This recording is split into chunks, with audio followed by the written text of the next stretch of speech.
Če si odraščal v okolju, kjer so bili občutki odraslih premočni, preglasni ali nepredvidljivi, si zelo verjetno moral prezgodaj razviti sposobnost čustvenega zadrževanja. Naučil si se biti tiho, ko si želel govoriti, umirjen, ko si bil prestrašen in razumevajoč, ko si bil v resnici preobremenjen.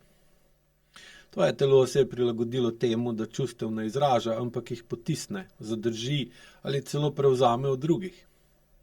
Z leti si morda postal nekdo, ki zmore vse, razen čutiti sebe. In danes, ko si odrasel, še vedno pogosto ne zaznaš, kdaj si preutrujen, kdaj potrebuješ odmik ali kdaj bi moral preprosto reči ne.